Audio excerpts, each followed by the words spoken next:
What's going on, my fellow A-plusers? Welcome back once again to a brand new episode. It is I, your host with the most, Adam Perez, back once again as we're set to go ahead and continue along with our journey here with The Mandalorian, as we're going to be breaking down episode number 7, also known as chapter number 15 for this journey as we continue along with this particular series. This episode is actually titled The Believer, and another fantastic episode here. This week actually written and directed by Rick Famuyiwa, and I can probably completely butchered his last name. Rick is familiar with Star Wars. He actually did go ahead and do an episode of The Mandalorian last season for season 1. I believe it was titled The Prisoner. So almost very poetic for him to be revisiting The Mandalorian season and actually focusing on some of the same characters that he got the opportunity to play with in last season. So I also really enjoy the fact that Jon Favreau really is giving him the opportunity to write and direct Star Wars, right? Sometimes I feel like you can see directors come in and Jon Favreau still direct, but anytime Rick has the opportunity to helm a project for Star Wars, he's written and directed the episode itself. So maybe they have big plans for Rick certainly going forward, and we'll see exactly what that tends to be. But we do have ourselves a returning Bill Burr, who was also in Rick's previous episode last season. Mayfeld is the character that Bill Burr winds up playing, and I'm so glad that he's back. Honestly, like, I've never really known Bill Burr to be like an actor or so, but I feel like because of the fact that he's a comedian, I almost feel like that is a lane for him that he can easily just kind of throw himself into if he wants to. I really love him in front of the camera, and I honestly think that his sense of humor just kind of works so perfectly well for that of Star Wars. I just think he's got great comedic timing, especially, and he knows how to deliver a ton of his lines. So anytime that Bill Burr is on television, on here, at least in the Star Wars universe, count me in, because I'm a really big fan of Mayfeld. And just to kind of see what Migs wind up doing this week, along with some of the chemistry that he wind up having with him and Cara Dune, or Marshall Dune if you're nasty, along here with Mando. I really want to see Bill Burr in more Star Wars. So we'll see what happens here. You know, we wind up having ourselves a huge announcement day yesterday from Disney, letting us know of a ton of new projects that they're going to be working on in regards to film and television series. And one of those spinoffs that they specifically talked about from The Mandalorian that we were going to getting, they did mention too, Ahsoka, along with Rangers of the New Republic. You know, I had seen some people on Twitter wondering if this was sort of that pilot episode, if you will, or like that test pilot for a spin-off series. Like maybe this wasn't the episode for Rangers of the New Republic. I personally don't feel like it has been. I feel like almost the previous episode that we had of Cara Dune, maybe helping them infiltrate the experimental lab, maybe that was kind of more or less the spin-off kind of pilot, just to kind of test the waters, if you will. But regardless, I do hope that Rick Famuyiwa winds up actually coming back to direct something at least. And I'm keeping my fingers crossed that Bill Burr is actually included in that. So we'll see. But depending on, you know, considering the fact of where we left Mayfeld at the end of this episode on the planet Morak, I am kind of curious to see what the next adventure for him is going to be, whether or not he stays on that planet or if he manages to kind of get away also. But to kind of start at the beginning of this episode here, guys, we do get the opportunity to see it continuing from last week's episode, where we had Mando actually approach Cara to kind of assist him in finding Mayfeld, and they do so in this episode. Right at the very beginning, we see Cara Dune utilizing her power, if you will, as Marshall Dune to go ahead and actually utilize Mayfeld. Winds up taking him off of, I don't know what planet they certainly were at, but he was definitely working in the salvage yard, utilizing some of the scraps and metal from whether it be X-Wing fighters, TIE fighters, whatever the case may be. Mayfeld was certainly hard at work until Cara Dune winds up recruiting him for a mission. I immediately love just his humor and his comedic timing. The idea of seeing Boba get off of Slave One and then almost mistake him for the Mandalorian, right? And then it's like, oh, I thought you were the other guy. And then the other guy does come down the ramp and he's got to confront Mando. I thought it was absolutely beautiful. But one of the things that really stood out to me immediately, at least, is just seeing how Cara Dune and Mayfeld really just do not get along, right? Former Imperial with Mayfeld, former Rebel scout trooper.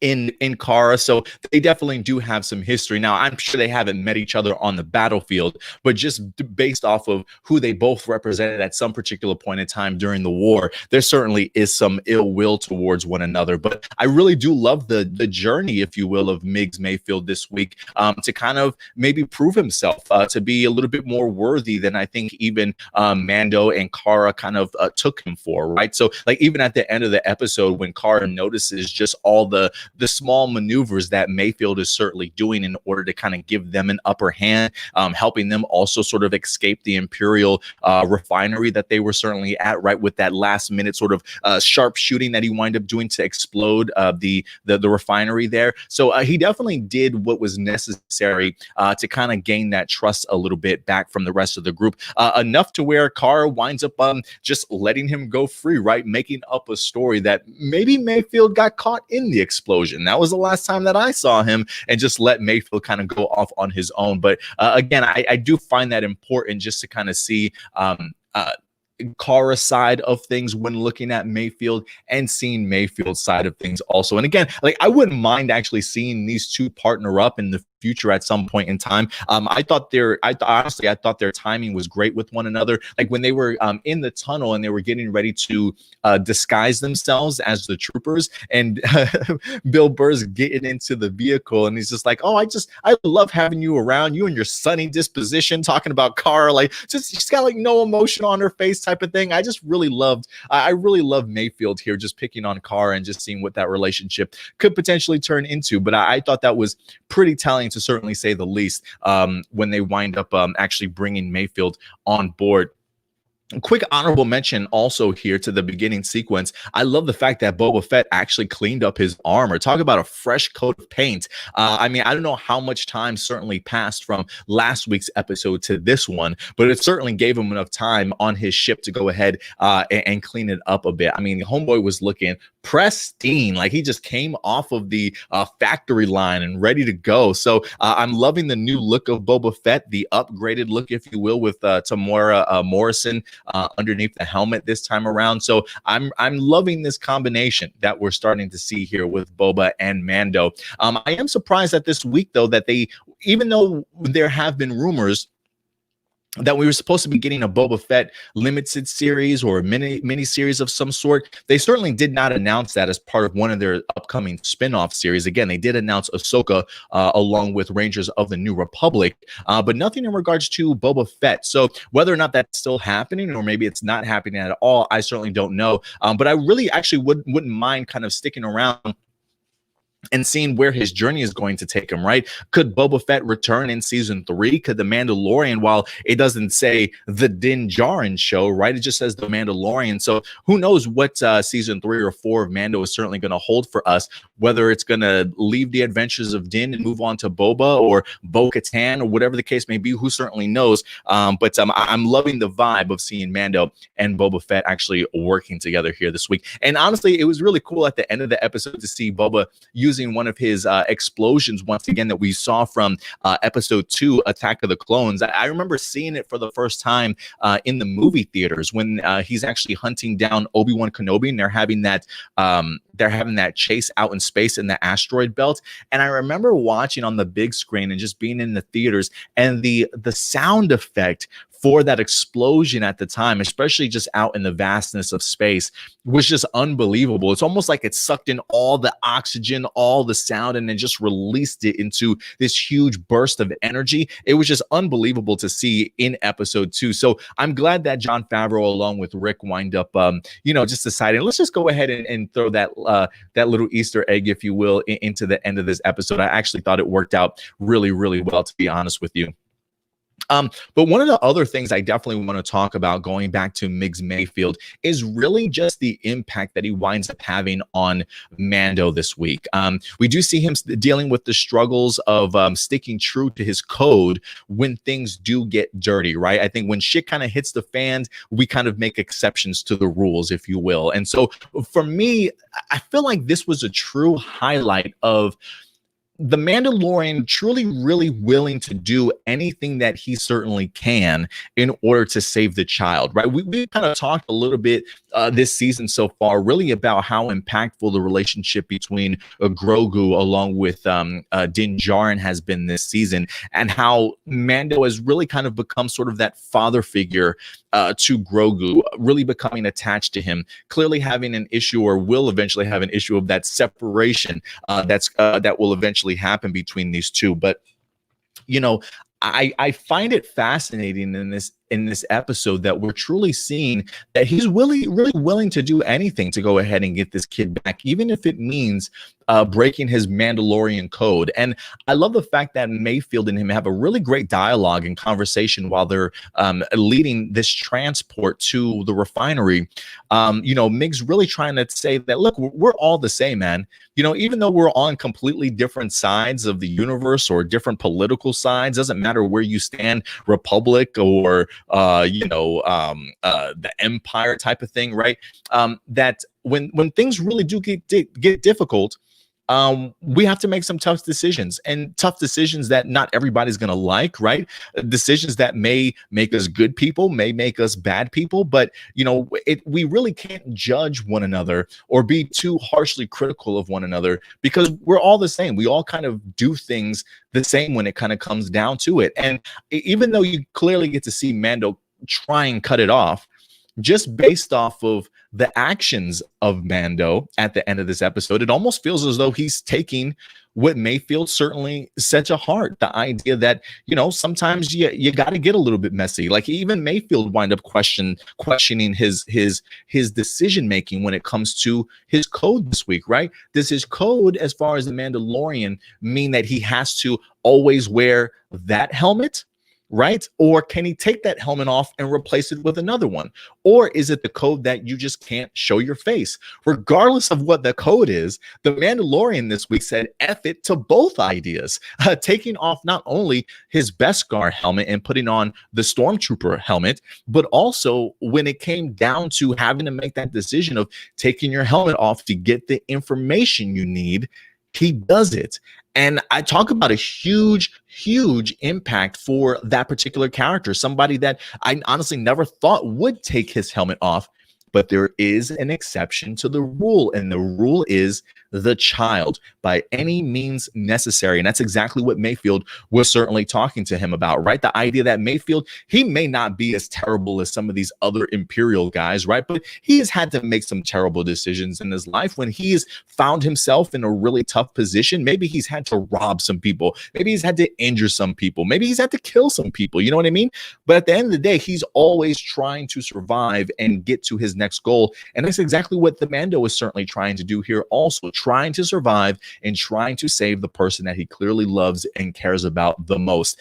Even that direct message towards Moff Gideon at the end of the episode really goes to show you, like, you have no idea how much I absolutely care about this child. First, you don't know what you have in your possession, and two, you're clearly underestimating my care for this child. And I think a lot of us underestimated it, and I think this is an episode to show you that he's clearly willing to do anything, and that means showcasing his face to anybody if it means getting the information he needs to go ahead and save this kid of his. So I just thought it was just really compelling and just really thought-provoking stuff to kind of see where Din Djarin's mindset is certainly at after his dialogue and moments with Mayfeld, just really showing the impact that Mayfeld wind up truly having in this episode, changing the minds of Cara Dune and even opening the eyes a little bit more of Mando to where we actually see him take his helmet off. Pedro Pascal, it was great to see your face, man. Like, I tell you, when I'm watching this series,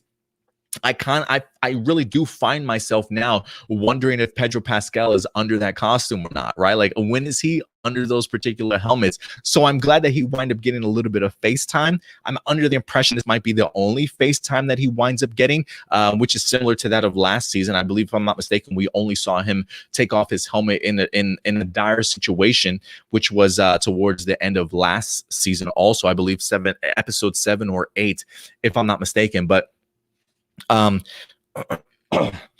Yeah, some big moves and some big decisions here by Din Djarin. So I thought it was really compelling stuff that they wind up talking about here for Mando. I also want to talk a little bit about just the growing lore that this episode wind up continuing to create. Rick Famuyiwa really went deep into the lore, talking a little bit about Operation Cinder here, where we get to see not only Mayfeld along with Mando sort of in the Imperial refinery, but they're also sitting down and talking with the commander, Valen Hess, or I believe his name is.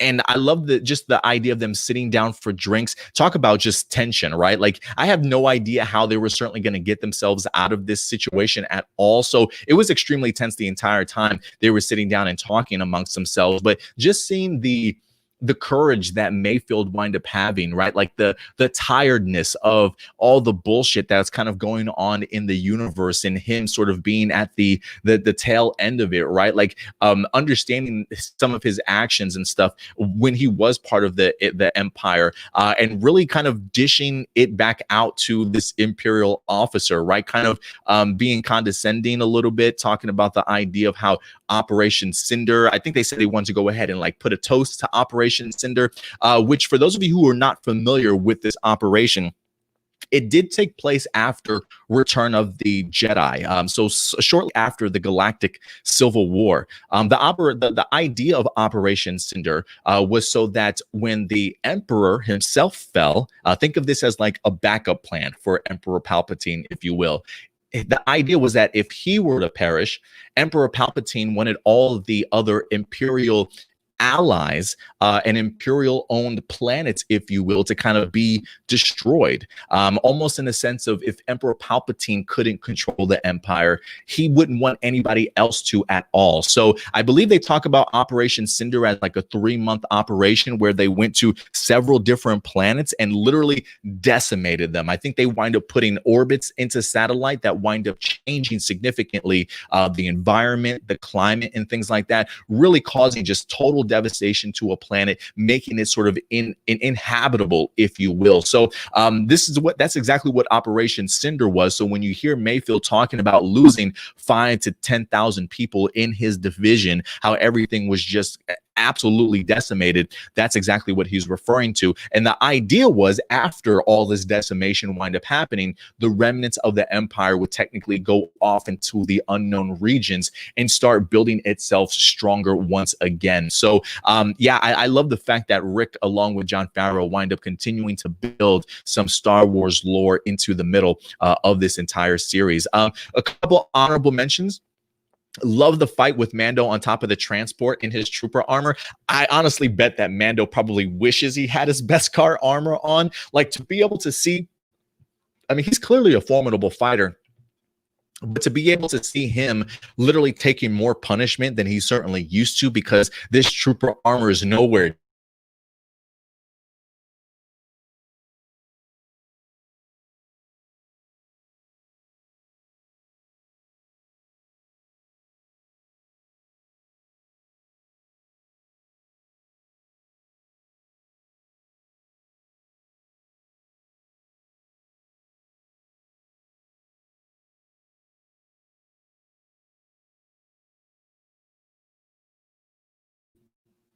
Okay, there we go. There we go.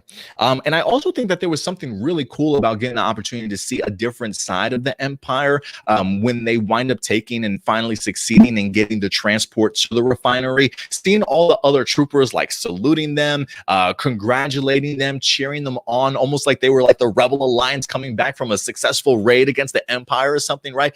I always love sort of seeing that other side of the story, if you will. We're so used to seeing the rebellion side, but just to kind of see that, listen, these people probably just came on board, you know, recruited into the Empire. They're still human beings just like you and me. So to kind of see their emotions and how happy they get for successful missions and things like that, I thought was pretty cool to kind of see that side of the Empire, even though they're clearly trespassing on people's lands and things like that. I think Mayfeld wind up stopping shortly to talk about some of the people that actually live on the planet or whatever the case may be. So even though they are sort of treading on other people's properties and other people's lands, they clearly do have are happy for the success in which they're certainly bringing to themselves. Let's see here. Yeah, other than that, I think that was pretty much everything that really stuck out to me. Again, I just really enjoyed Bill Burr this week. I hope that they wind up bringing him back, whether he's going to be a recurring role or a co-star in another spinoff series. We'll certainly see what happens there. But overall, I just thought his interactions with Cara Dune, along with Mando, certainly went a long way. And for me, at least, I love seeing Mayfeld kind of come to terms with some of the decisions that he's had to make, right? Kind of get an opportunity to sit down in front of one of the Imperial officers and just see how like brash and smug and arrogant this asshole certainly is, right? And just seeing Mayfeld's face, trying to hold back from not dishing out some pain, but he can only take but so much of listening to this trash and garbage coming out of this Imperial officer's mouth before he winds up sort of pulling the trigger and really having to,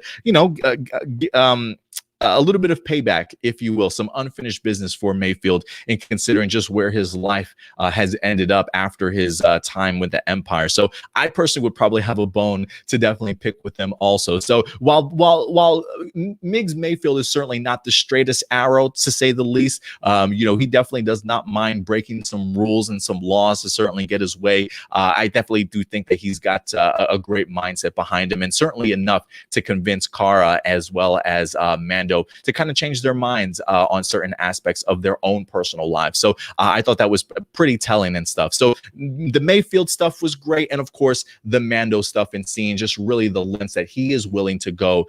Even though this is the way, trust me when I say his actions in this episode was certainly not the way. But, for Grogu, anything. But other than that, ladies and gentlemen, I think that's going to actually go ahead and wrap it up for our review side of things. So let me see if there was anybody actually in the live chat. What's up, AJ? Appreciate you coming through. He says, "Sup, Adam, on board." So why I thought I'd tune in for the support. I appreciate it. Yeah, I know you don't watch Mandalorian at all, so I appreciate you coming through. You should definitely check it out whenever you get the opportunity to do so, sir.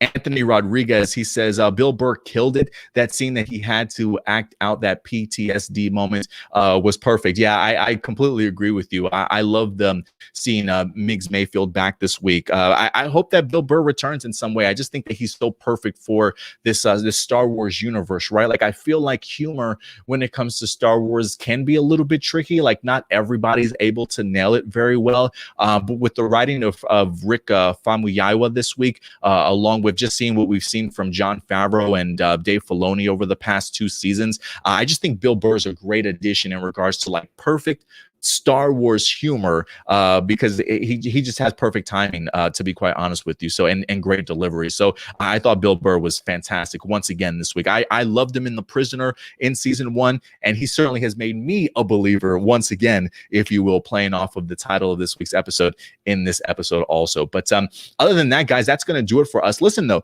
in the future, if you guys do have any live viewer questions that if you watched the episode of The Mandalorian, any Star Wars questions that you certainly might have that you want to have answered each and every week here at the end of our Mandalorian seasons or series, I should say, certainly go ahead and submit your questions over to us at aplusopinions@gmail.com. Again, aplusopinions@gmail.com. And if we don't get to them at the end of the Mandalorian reviews, we definitely will go ahead and tackle them on A Plus Hero Report, which we go live every Sunday at 11 a.m. Central Time, ladies and gentlemen. So certainly go ahead and show your support there.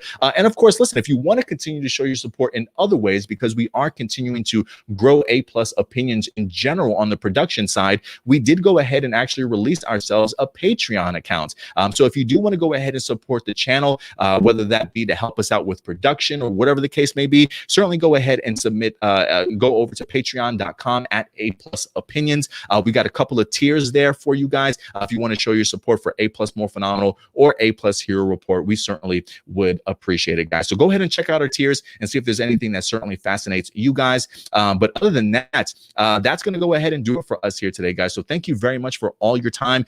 We certainly will be back later on this weekend. We've got A+ More Phenomenal on Saturday video coming for you guys to wrap up all the news from phase 4 on Saturday as well. And then, of course, Sunday, A+ Hero Reports with a live episode Sunday at 11 o'clock. But other than that, ladies and gentlemen, that will do it for us here. Please subscribe, hit that subscribe button. And if you want to follow us on social media, do so right here at A+ Opinions. You can find us on our main page, which is our Facebook page. We're also very active on Twitter, as well as Instagram and Twitch. So until next time, ladies and gentlemen, do me a big favor. Take care of yourselves, take care of each other, and of course, keep it A+. May the force be with you. I'll talk to you later. Bye.